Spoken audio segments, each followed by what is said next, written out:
What's up, guys? Happy weekend.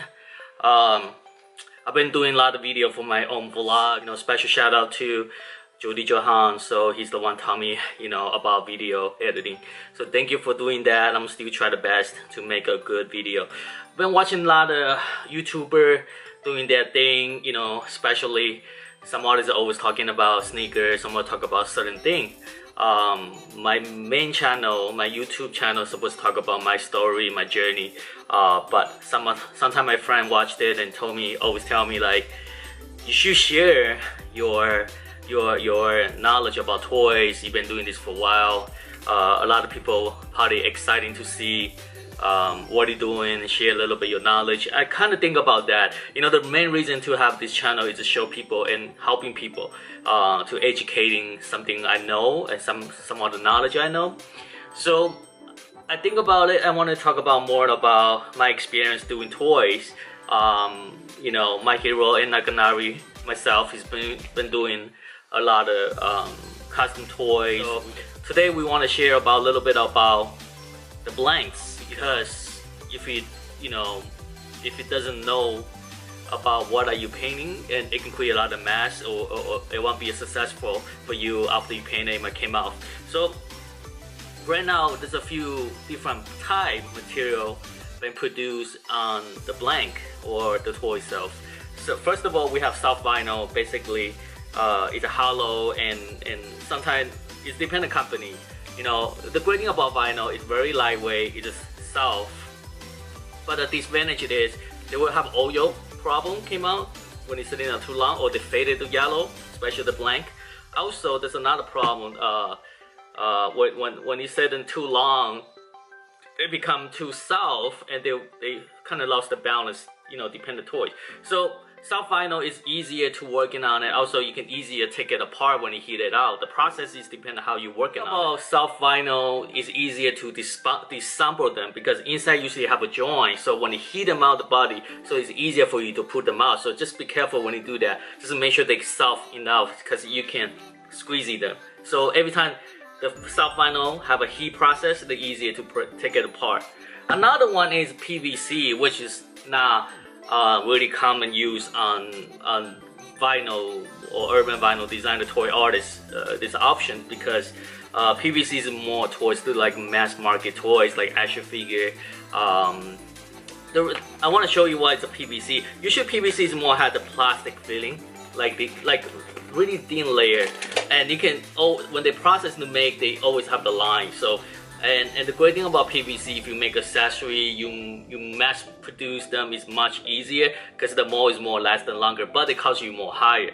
But to work on the PVC blank like Bearbricks, Bearbricks, and if you have it's not PVC, it's vinyl, more likely it's gonna be the fake one because the real one it has that little clicking sound because the joint. And this is PVC because you can see there's a line here. I don't know if you guys can see it. This is a line in the head, you can see that. So the way this blank to use to customize, I just did one and I can talk about a little bit more. It's a little bit challenge because you pretty much, it's really hard to disassemble them because they glue them.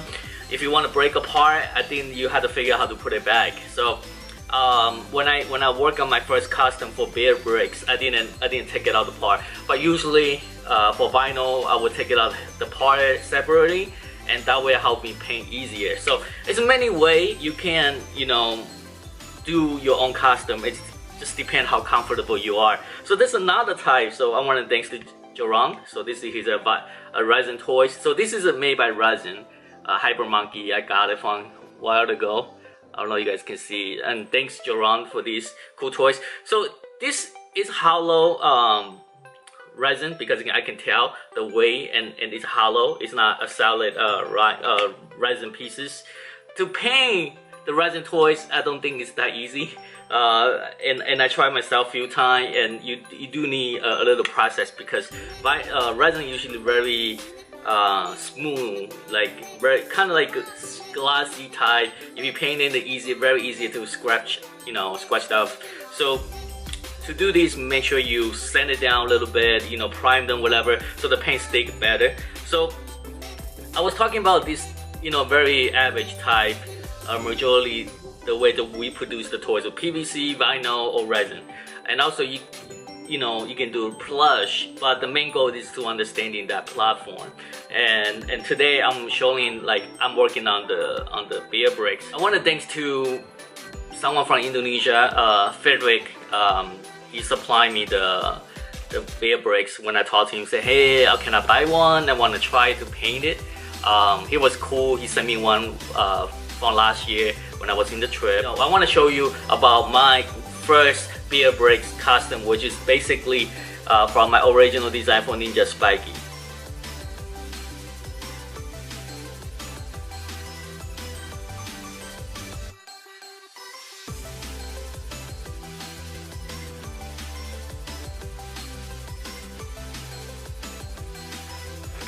Alright, so you guys see the sketch and the idea on the paper. So basically this is 400% Bearbricks. I always want to do it 1000%, but 400 I'm happy enough. 100 is too small, so this is a legit Bearbricks. But like I say, I didn't break the part. It would be complicated for me try to figure out to open them and put them back.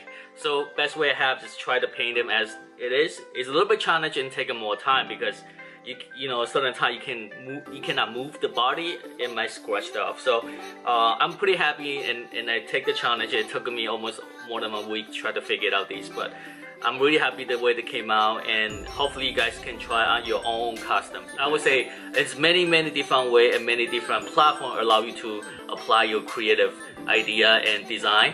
So it's always fun. You can work with your kid, you can do it by yourself. It just, like I say, try to select the one you feel is more comfortable. So I want to bring more the next vlog to talk about my new project. I want to try to do a needling valves. I think Ola Baku from Taiwan. She's an amazing artist. She does like really cool design, and she did a little spiky. So she showed me a video, and I want to try to figure out how can I needling the little spiky by myself. So I want to go to do that, and hopefully I can find the supply. So thank you for watching, and if you have any questions or you want to know about these, please leave it below the comment, and you can message me if you have any question about toys. Make sure you're supporting me, and make sure you subscribe to the channel. Also, make sure you check my spiky paint button in Martian Toys. Thanks for Martian Toys to produce the spiky pin. So thank you again, and have a good one.